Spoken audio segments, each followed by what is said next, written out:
Hello again, I'm Michael Bistany with EFX Fitness, and I am also the strength coach at Goffstown High School. And we are talking about the basic six, as I like to say, the basic six human movements. So last week we talked about the squat. This week we're going to talk about the hinge. And what is a hinge? Well, a hinge is basically bending at the hips, not at the back. And for example, picking something up off the floor, whether it's like a laundry basket or a big heavy weight or maybe a child. So that's kind of what we're going to talk about today is the hinge.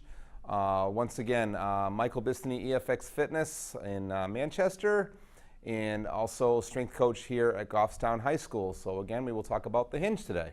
Thank you. And today, as I said, we're talking about the hinge.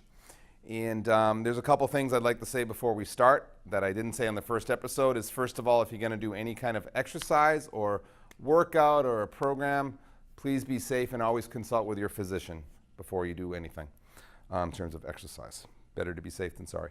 So I want to talk a little bit about the hinge, and the hinge is, again, simply bending at the hips, not at the spine. So if I was going to pick something up off the floor, we can pick this lovely weight in front of me. I am not going to pick it up like this. Why is that? That's how you hurt your back, very simply stated, okay? So you don't want to pick anything up or bend over with a rounded spine.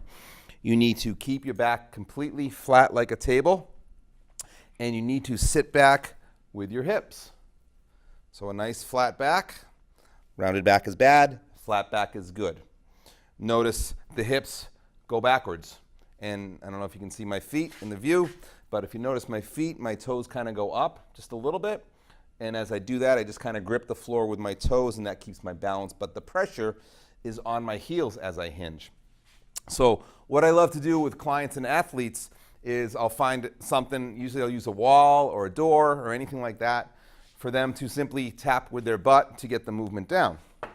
So we find a little distance from this lovely stool here. And we try to find a spot. As we push our hips back, we're trying to tap it with our butt, and that's how we know we're doing it right. If we were not hinging and we were bending at the spine, we would just kind of bend over like this, and there's no way for my hips to go back to tap the chair. So I'll do a few reps. I'll push my hips back, tap the chair or the stool, flat back, stand up. So if I was home and I wanted to pick up a box from the basement or something and bring it upstairs, or a great example is an air conditioner because they're heavy. And I used to have to do that all the time. Not fun. So to pick up an air conditioner, I'm not going to pick it up like this. I'm going to pick it up like this. Okay? So that's a great, safe way to lift, to keep your spine safe, and use your hips and use your core to lift. So again, the exercise is simple. Tap, push. Tap, push. A couple other things I like to do as I'm doing this and have my clients and athletes do, and I do it myself. Push my hips back, make sure I fold them, and I'm actually going to squish my fingers in the crease of my hips between my thighs and my belly. Okay? That's how I know I'm doing it right. If I don't squish my fingers, I did something wrong. So, boom. A couple other ways to do this is grab a stick. I love broomsticks or PVC pipes. They come in very handy. When we do a hinge, we have 3 points of contact. We want the spine to be in line with the neck. So what I do is I'll have my clients or athletes hold the stick. It's going to touch their lower back or butt. It's going to touch between their shoulder blades, and it's also going to touch their head. And guess what? They're going to do the same exact movement. Now, all 3 points of contact remain the whole time I do this. Now, if I lose, especially the lower back or the butt area with this stick, guess what I'm doing again? I am bending at the spine, and I'm sure you can see the difference in the camera there. I'm bending at the spine, not the hips. If I bend at the hips, my hips go back, I remain contact, and I'm good there, okay? Now, a couple other things to think about as we work on a hip hinge is leg position or foot position. We're pretty close with our feet. Actually, we're about hip width apart with our feet. We're not wide, we're not touching, we're hip width, even with our hips. Number two, as we come down, vertical, I like to say vertical tibia, vertical shins, nice straight shins. So we push back And if we look down at my shins, hopefully they're pretty vertical. My knees don't come forward. If the shins are vertical, guess what? The pressure is on what we call my posterior chain, my whole backside, my butt and my hamstrings. That's a correct hinge also. So we don't want to hinge like that. We want to hinge like this, okay? And lastly is a nice little cue I love to use is knees back. Don't let your knees come forward. And that usually works good for people too. So moving onward from the hip hinge, there's a couple things we can do for actual exercises. We can use dumbbells, kettlebells, barbells. We can use an air conditioner, whatever it may be, whatever you have handy. I love to do elevated deadlifts. And please remember, a hip hinge evolves into all different exercises like deadlifts, kettlebell swings, cleans, power cleans, hang cleans. A lot of the athletes use a lot of those movements in their training. So we're going to break it down very simply. And understand that I train athletes from 15 years old to weekend warriors that are 65 years old. So maybe a 65-year-old, honestly, is going to use what we call an elevated deadlift with a 25-pound kettlebell. Maybe that's all they can do to keep them safe. So here's what they do. They stand between the kettlebell, they do their hip hinge, arms are straight, and they lift, and they come back down, and then they lift. Simple progressions. They can add weight, add reps. I would never suggest any more than 10 on something like this. Excuse me, weight is subjective to obviously the client's strength. So that's a pretty high elevated deadlift. You can see it's pretty easy. Now what I can do from there is I can go a little lower here. So now we're, I don't know, about 3 or 4 inches lower. It gets a little harder, as you can see, because now I'm still doing my hinge. I'm grabbing a little deeper. Now I'm feeling a little bit of this stuff, which is good. I'm going to come up, and I'm going to squeeze. I'm going to come back down and tap, up and squeeze. Notice my eyes aren't on the ceiling. I see that a lot also. My eyes aren't down. So you want to find that nice neutral position with your eyes. I like to say eyes in the horizon or eyes forward as I do this, right? I'm just looking forward. Boom. Just looking forward. Boom. Okay, a couple other things here.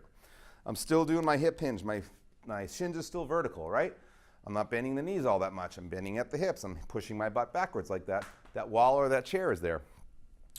When I come up to the top, I'm not relaxed. I'm actually squeezing all my major muscles tight for that split second. So I'm squeezing my butt. I'm squeezing my thighs. I'm squeezing my abs. I'm also pinching my shoulder blades every time I come up. So that's how we perform what we call an elevated kettlebell deadlift.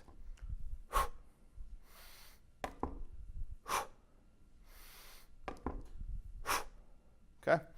Now, the last progression I would use with a client or an athlete is let's get them to the floor. So to get that kettlebell to the floor, what's going to happen now is they're going to do the same movement, but they have to start bending their knees a little bit depending on their flexibility in their hamstrings.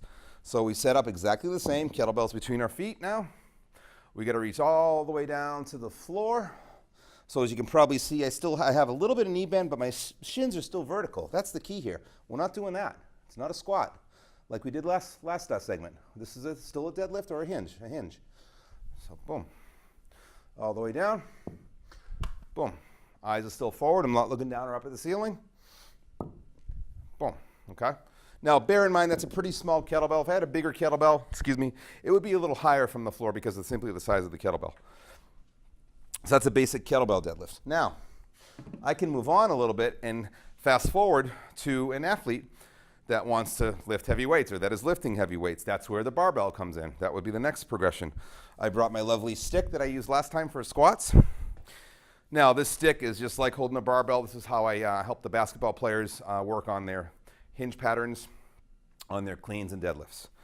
So we're kind of doing the same movement, but we have to imagine that we have some plates on here. We have to find a distance. Now, understand that the average size barbell plate of a 45-pound plate is going to bring the average, I say average, the average person or athlete to upper shin or mid shin. So when we do the hinge with a stick now, we're keeping it nice and close to our shins, and we're going just below the knees, and we're doing this, you notice the same exact movement. We just have a different implement there, okay? So a couple cues for strength purposes. When we barbell deadlift, we're just using a stick here, we want our hands in line with our shoulders. We get there first. Depending on the athlete or the person, if I have a tall athlete, well, he is going to do a little different setup. His hands should be the same, but he should be a little wider if he's tall. I'm kind of short and stocky, as you can see, so I go pretty close on my feet, and that's pretty comfortable for me, right? And this is just what we call not conventional. We call this a Romanian deadlift, right? Boom. Now, if I have a 6'5" athlete, like the hockey player I just had in the weight room over here, I'm going to have his feet wider, hands between his feet. This is what we call a modified sumo. So now we're a little wider. We have a little less range of motion to go because we have our feet wider. It's just a shorter distance to travel, but the movement's the same. We can also go what we call full sumo, but for a full sumo deadlift, the athlete or the client has to have really, really good hip mobility. In other words, they have to be really loose and strong on the inner thighs because we're way out here as we do this movement, okay? Whole different ball game. Not everybody can do that because not everybody has that flexibility. So that's the sumo deadlift. If we move on into something explosive like a power clean or even a hang clean, you're gonna understand it's very much the same movement, except it's fast, and now the bar or the stick ends up by our hands. So what I like to do is a top-down progression for the athlete or client. So let's first get them into rack position. This would be a rack position. Now please bear in mind, if I had a barbell with some weights, this bar would just kind of hang out on my clavicle area, right into my shoulders. In fact, I can demo it without holding it. It's going to sit right here, okay? Right in those shoulder pockets, right in here, okay? Now, as it sits there, if it's a bar, we kind of have to hold it with our hands. This is the top of the clean, power clean, hang clean position. It's what we call rack position. We're a little wider than shoulder width, but guess what? To get there, we start with the deadlift. So we're here, we hinge back. Now, we stand up, we squeeze, we hinge back a little bit, and then we kind of jump, set, boom. And as you can see by the explosive nature of the movement, we get some good weight on there, and you get real strong. And because of the speed factor, when we throw weight on there, we get strong. Because of the speed of the movement, it makes the athlete faster on the field or the ice or the court. For an average weekend warrior, what's great about this is not only does it make them faster, it helps really get them strong and helps them lose fat and all that. So one of my favorite exercises. So that's the power clean or the hang clean, depending on how it's done. A lot of progressions we can do from there. We'll do in a future episode here. Moving right along, we're going to touch upon my personal favorite exercise because it's so simple to coach and it's kind of magical. It kind of does a little bit of everything for the average 40-something-year-old client or maybe the 16-year-old athlete. It's great for everybody, and this is called the kettlebell swing. Take my glasses off for this one. You'll see why.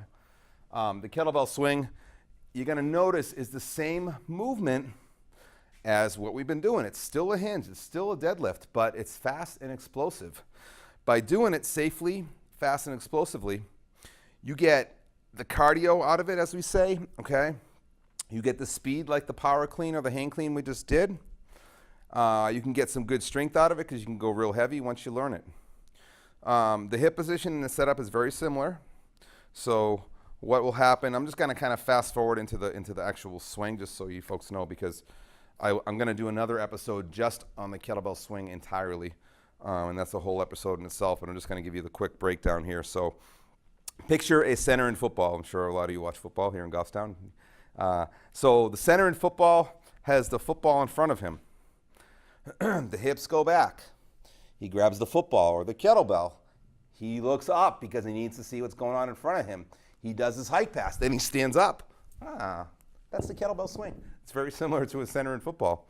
So if you're going to do that for reps, you do the movement and you just keep doing it. And I'll do like 5 just so you can see, so I don't get too out of breath so I can still talk here.